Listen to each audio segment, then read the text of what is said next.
Feminism Introduction. For centuries, women were silent observers of a world that dictated their every choice.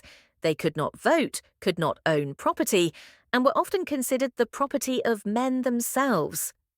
Yet, across time and continents, courageous voices rose to challenge this. They demanded equality, not privilege, not power over men, but the freedom to exist fully as human beings.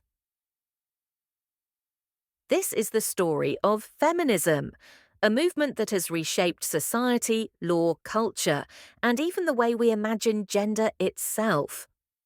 Background and origins.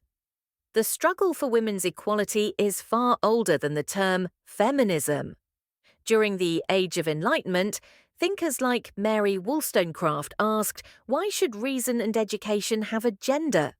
In 1792, her landmark work, A Vindication of the Rights of Woman, demanded women's access to education and rational respect, radical ideas for a time when women were expected only to obey. Over the 19th century, feminism spread across Europe and America, often linked to broader social reform, abolition, labor rights, and political representation. Women began organizing, marching, writing, and in some cases, risking imprisonment to claim spaces that had always been denied to them. Key thinkers. Feminism was shaped by thinkers whose words challenged entire civilizations. Mary Wollstonecraft, who argued that education was a birthright, not a privilege. Simone de Beauvoir, who in The Second Sex, 1949, dissected the social construction of woman itself, declaring one is not born but becomes a woman. Betty Friedan, whose 1960s classic The Feminine Mystique revealed the quiet despair of housewives trapped in domestic roles.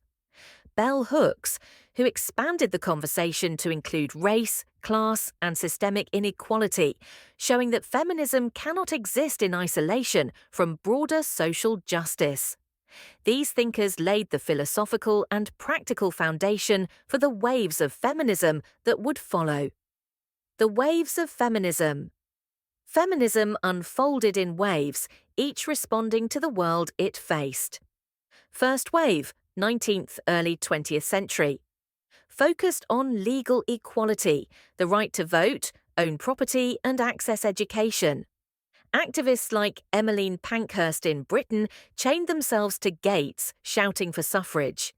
In America, Susan B. Anthony demanded the ballot for women, a revolutionary idea at the time.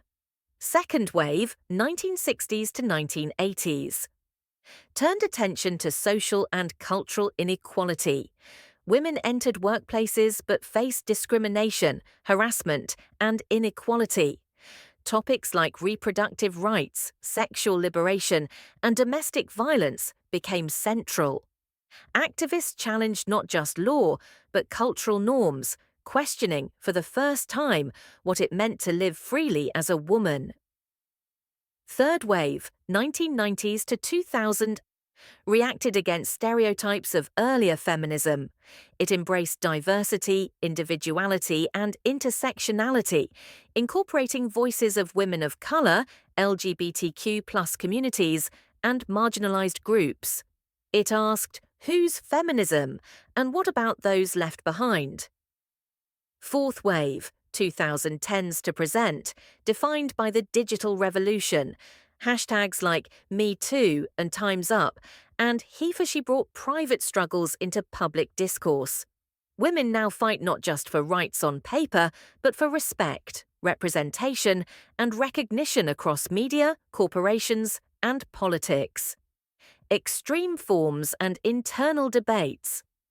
Feminism is not a single monolith, it is a spectrum. In its radical form, it calls for complete dismantling of patriarchal systems. Cultural feminism emphasizes women's unique qualities, like empathy and cooperation, as a counterbalance to male-dominated power structures. Intersectional feminism, championed by Kimberlé Crenshaw, highlights overlapping oppressions, the ways race, class, and sexuality shape a woman's experience. Yet, critics argue that some extreme forms risk division rather than inclusion, portraying men as enemies rather than partners in equality.